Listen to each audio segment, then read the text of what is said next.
Be careful when you enter Big Sky Country. You might just encounter some big mysteries. It's currently a snowy day in Bozeman, Montana, which is the perfect time to snuggle up and listen to another true Montana ghost story, researched and collected by Montana's very own Ellen Baumler.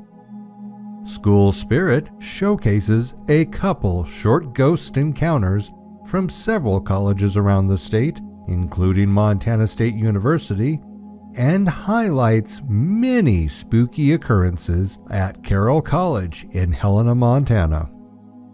If you like these scary Montana historical tales, please hit that subscribe button along with the notification bell so you make sure not to miss a video. Or if you are looking for some truly scary encounters with ghosts, demons, cryptids, and more, check out some of my other videos in the links above. Now, relax and enjoy some truly unique school spirit. School Spirit. Most college campuses have their eerie tales passed down from student to student. Such tales are a part of college life, told in the wee hours when fatigue takes over and the pages of the textbooks begin to blur. At such times when too much coffee prevents sleep, students swap tales and relate their personal experiences. Older students share the lore that they have learned with younger classmates. Within this social framework, the special camaraderie among young scholars effectively perpetuates tales of haunted places and ethereal visitors.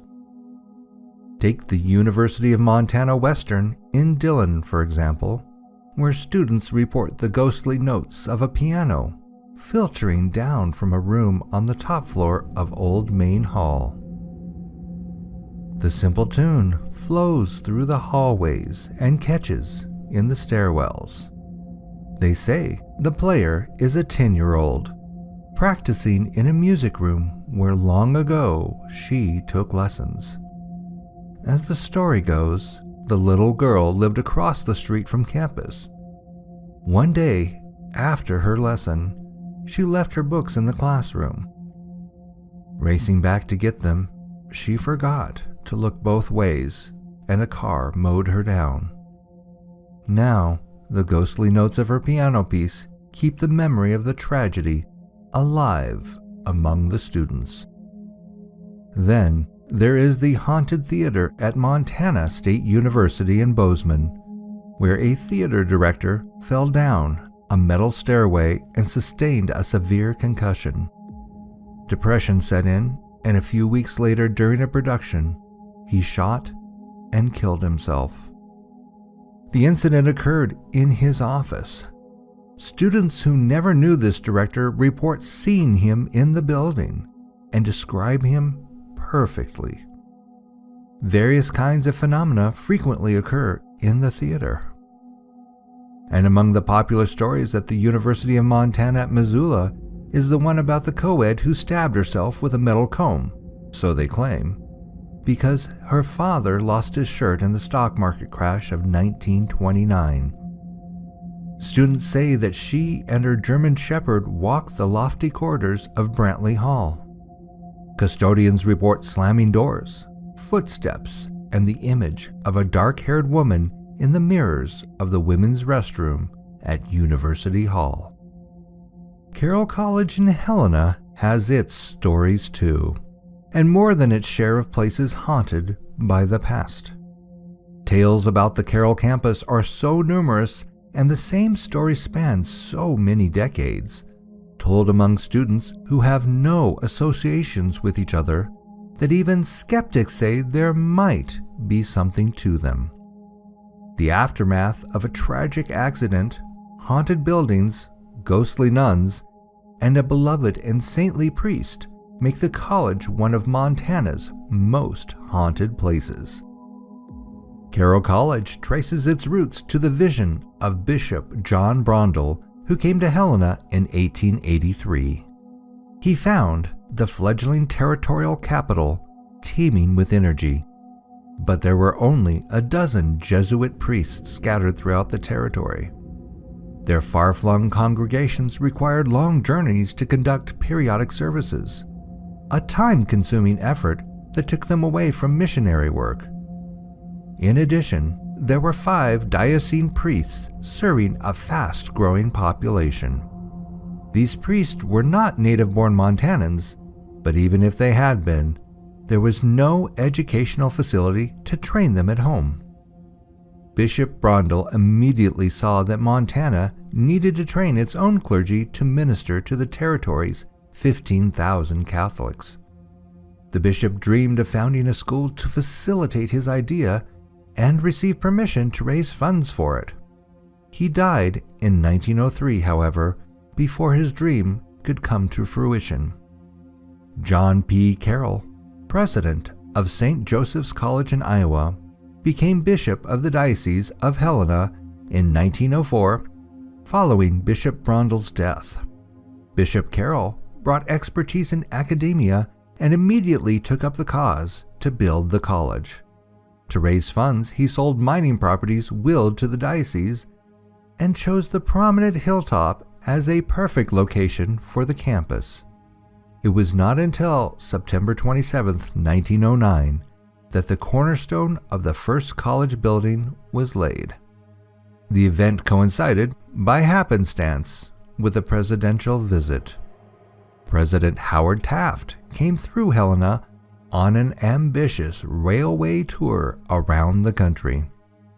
At the instigation of Senator Tom Carter, the president's motorcade diverted to Benton Avenue and up the hill to the formal ceremony in progress. Thus, with the impromptu aid of President Taft, Bishop Brondel's dream began to take physical shape.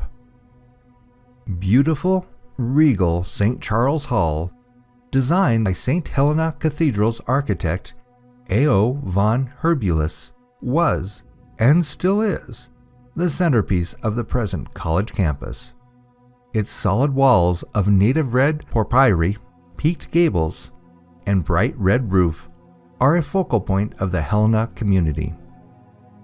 The location of the campus on the hill east of Benton Avenue affords a sweeping view of the prickly Pear Valley. It is a much coveted location. Upon statehood in 1889, officials had their sights on the hilltop, optimistically platting it as Capitol Hill. It would have been ideal for a state house, but in the end, Montana looked elsewhere, building its capital on donated land east of town. Samuel Hauser simply wanted too much money for his Capitol Hill. Samuel Hauser's daughter had acquired Capitol Hill. She and others generously donated 50 acres for the building of the school, named Mount St. Charles College in honor of St. Charles Borromeo, patron of learning and the arts. The school at first accepted boys 10 years and older and offering 4 years preparatory education and 4 years of college. By 1924, 2 additions to St. Charles Hall completed the original campus plans. Other new buildings gradually increased the size of the campus, including the addition of Borromeo Hall in 1957. Named for the college patron saint, Borromeo Hall was intended as a residence hall for young men studying for the priesthood and for elderly priests who had retired.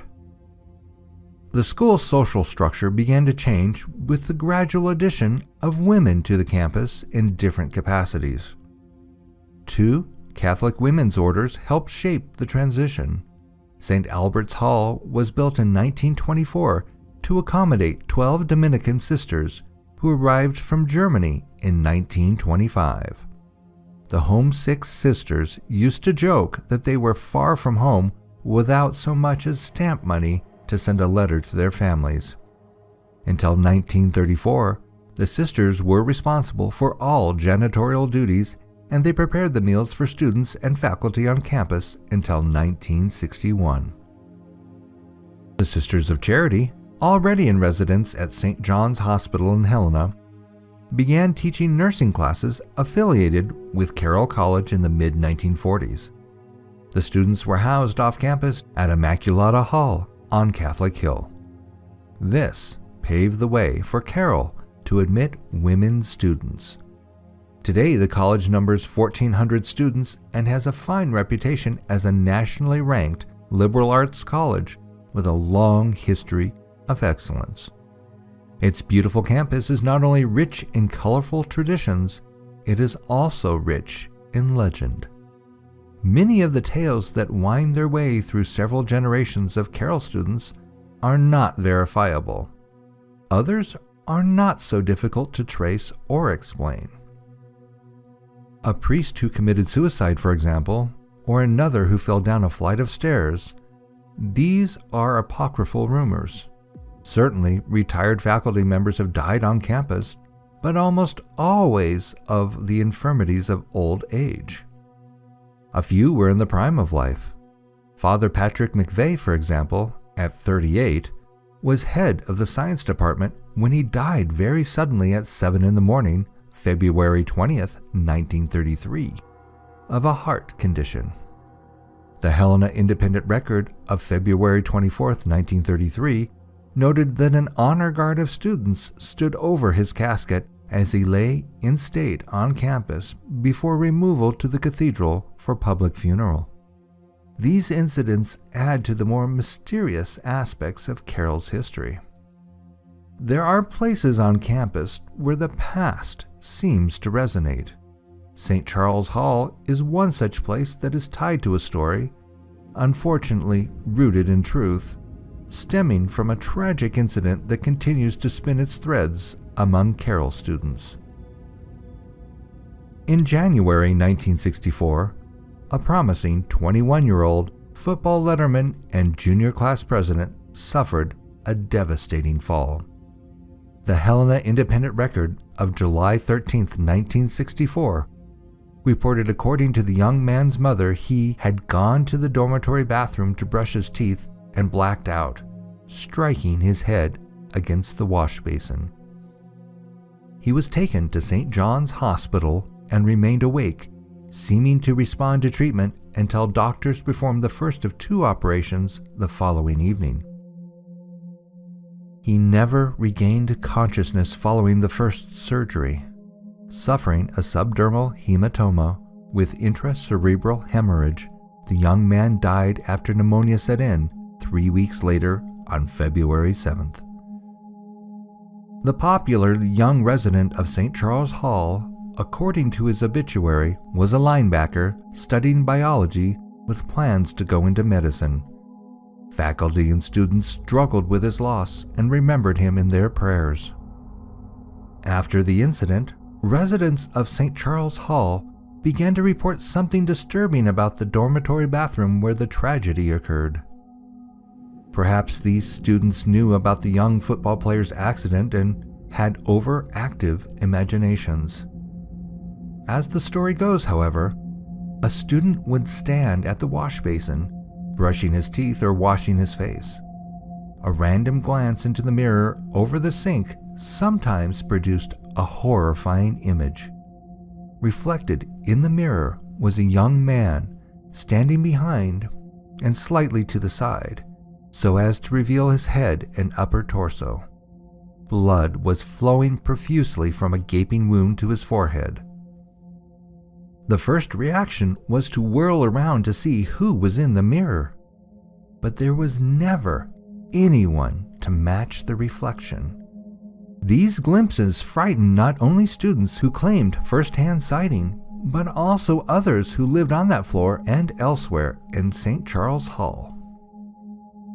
The stories about the bathroom began to include other elements. Students claimed that blood would flow from the faucet, and bloodstains in the sink and on the floor reappeared every time maintenance staff cleaned them. The explanation was that pranksters had splattered red paint in the basin and on the floor.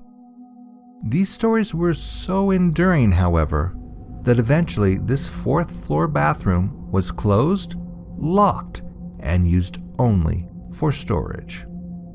Maybe, as some maintain, it was simply too expensive to renovate. Maybe there were other reasons. A St. Charles Hall dorm director in the late 1980s claims partial responsibility for fabricating a few of the stories about the fourth floor. While he does not deny that the building has an unusual energy, he insists that the young man who fell in the bathroom never even lived at St. Charles Hall. This is very odd indeed, since the obituary in the Helena Independent Record on February 7, 1964, clearly states otherwise. Whatever the reason for the closure of the bathroom, it has been locked for years and remains off-limits to this day. Its closure is a further curiosity, since it is one of the dorm's largest bathrooms and its plumbing, according to maintenance workers, is fine. A few years ago, Helena's KTVH Channel 12 did a Halloween story on the bathroom and took the camera inside. That footage remains the public's only glimpse inside the locked room. Char Hemlick Pentecost spent a memorable year on the fourth floor of St. Charles Hall in the early 1990s. It was her first semester living in St. Charles. After a long day moving into her new room, Char turned out the light and settled in, looking forward to a good night's rest. She was on the brink of sleep when she became aware of heavy rhythmic breathing, as if someone in a deep sleep was in the room with her. The breathing seemed to come from the floor next to her bed. Char flipped on the light, but of course, no one else was in the room. Again, she nearly drifted off, only to be startled again by the heavy breathing. After going through this scenario several times, Char finally turned on her radio to muffle the sound. The next day, the new residents of the fourth floor gathered for their first meeting. The floor monitor sat at the head of the group. The first thing she said was, "So, has anyone heard the breathing yet?"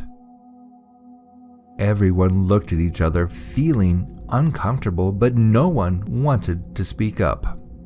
It was evident that Char was not the only girl who heard the ghostly sleeper. Later in the year, Char and some of the other girls on the fourth floor gathered in the lounge to study for finals. It was late, almost midnight, and they decided to call it a night. Before heading to their rooms, they stood, visiting near the locked bathroom, used at this time to store extra dorm furniture. Suddenly, they heard loud scraping sounds coming from inside the locked bathroom. It sounded like metal dorm furniture being scooted on the floor.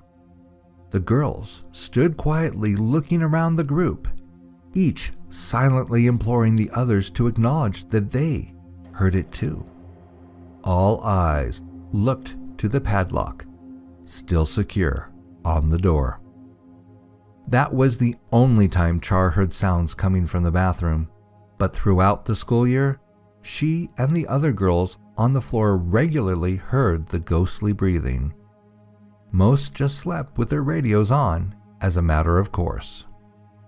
There are many other stories about St. Charles Hall that have been consistent throughout the last half-century. The priest who committed suicide is one persistent legend. A row of discolored stones at the back of the building is supposedly where the death occurred. The stones are of a slightly lighter color than the masonry of the rest of the building. There is also the legend of the student who jumped or fell out of a top-story window. His body is supposedly sometimes seen plummeting past the windows of the lower floors. There is a tale that has to do with a priest or a student who fell down a stairwell and yet another tells of an old priest with a cane tapping in the halls. Likely most of these legends are just that. Students, however, consistently report that on certain walls nothing can be hung. Pictures, nails, thumbtacks, tape, sticky wax, nothing will stay on them. Many students who have lived in St. Charles Hall swear that there are noises in the night like tapping sounds that come from the walls. Others report a phantom visitor knocking on their doors, tapping down the halls. So many have experienced these noisy visitations over the decades that he even has a name. They call him the Tapper. Helena high school English teacher Don Pogreba spent nearly 7 years at Carroll from 1992 to 1998 as a student and then as a debate coach. Don lived in Borromeo Hall, the 1957 facility originally intended as a residence hall for student priests and retired faculty. By the 1990s, however, Borromeo Hall housed students, but Don also had an office there. One afternoon, he had gone to his room to take a nap. It had been a very bad day and he was stressed out. As he began to drift off, he felt a hand on his shoulder.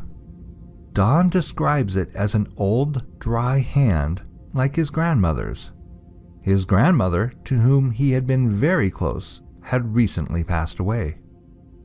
It was a very comforting experience, one that he looks back on as pleasant and reassuring.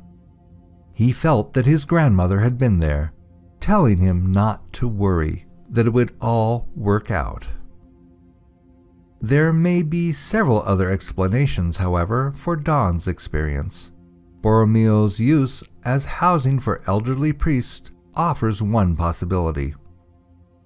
Another is that through different generations of students in the various halls at Carroll, there are reports of someone who comes to sit by the bedside of those who are sick or unhappy, quietly keeping vigil until the crisis has passed. It is interesting to note that this same experience is common among Virginia City residents and visitors who live near or stay in the Bonanza Inn. The building was formerly St. Mary's Catholic Hospital, operated by the Sisters of Charity. It doesn't seem far-fetched at Carroll that the Dominican sisters, far from home themselves and in domestic service, might also take on the role of temporary mothering, and the Dominican sisters would have frequented the rooms of Borromeo Hall, keeping them clean and tidy. Don, at the time of his experience, was unaware of the stories of the visiting nun. He agrees that this might explain the bony hand on his shoulder, but he finds these other possibilities more disconcerting than his familial explanation. St. Albert's Hall, however, is where most students have been introduced to the Dominican sisters. The former convent was once a student dormitory and serves now as the Student Union. Students who lived in this hall have their own stories about the visiting nuns. For a time, St. Albert's Hall housed the campus radio station. Students who gave radio broadcasts from St. Albert's were familiar with the nuns too. The radio show would begin at 6:30 on Sunday mornings and run until 10 o'clock. Promptly at 6:30, footsteps would begin at the head of the hallway, set a deliberate pace, the same every time. There was a pause at each door down the hall as the footsteps came closer. When they arrived to pause at the studio door, students say they could always feel someone on the other side of the door looking in. There was a general consensus among the students that this was the sisters' morning wake-up routine, enacted so many times over the decades without varying that it continued long after the nuns left the campus. stories about Carroll faculty extend beyond the campus into the community. An urban legend well known in Helena involves Father Paul B. Kirchin, who was among Carroll's best-loved and most revered professors. Father Kirchin taught languages at the college from 1929 until his retirement in 1973. Throughout his years at Carroll and after his retirement, Father Kirchin was a familiar figure who championed the community's downtrodden and outcast. He fed the transients who camped behind the college in the 1950s, collecting student leftovers and distributing them among the men who eventually became known as backdoor alumni. Everything he had, he gave away, including a coat off his back that once belonged to a bishop. He distributed his Social Security checks to the needy, saying, "It's God's money." He was a friend and counselor to students after his retirement and walked all over town in shoes that didn't fit him, visiting the needy. People did not refuse Father Kirchin. He had a way of enlisting aid, always asking for rides to various places so he could do his work. He was irresistible, said former Helena Mayor Russ Ritter. People never refused him anything. Father Kirchin refused to take it easy. "I don't need to slow down," he said. "There are just lots of things to do." When the beloved father died of a heart attack at 84 in 1989, everyone, regardless of religious affiliation, mourned his loss. Flags at Carroll and over city offices flew at half-mast in remembrance of the saintly priest who, just a week before his death, had been visiting Helena's needy. Father Kirchin's passing left a great hole in the community. After Father Kirchin's death, stories about him began to emerge. Among these were reports of the sightings of an elderly priest walking the streets of Helena. He wore shoes that were too big for him. Throughout the decade following his death, there were occasional reports of an elderly priest begging for rides from passing motorists. The motorist would stop, the priest would climb into the back seat, and the driver would take him to whatever destination he requested. Upon stopping to discharge the passenger, however, the driver would discover that the back seat was empty. Carroll College is rightly proud of its long traditions, of its many dedicated educators, and its reputation for academic excellence. But for alumni like Char Helmick Pentecost and Don Pogreba, the years spent in academic pursuits taught them something they could not learn in the classroom: that Carroll College is a place of exceptional school spirit. Thanks again for joining me for these true Montana ghost stories. If you enjoyed this episode, please hit that subscribe button along with the notification bell to know when the latest stories are delivered. Want to hear your true or fictional scary story narrated by me on this channel? See the description below for how to submit your story. Please consider submitting, especially if it is a true Montana tale. What sort of scary Montana tales do you love hearing about? Put your response in the comments below, as I would like to know what you, my listeners, love to listen to yourself. I'll see you in your nightmares. Good night.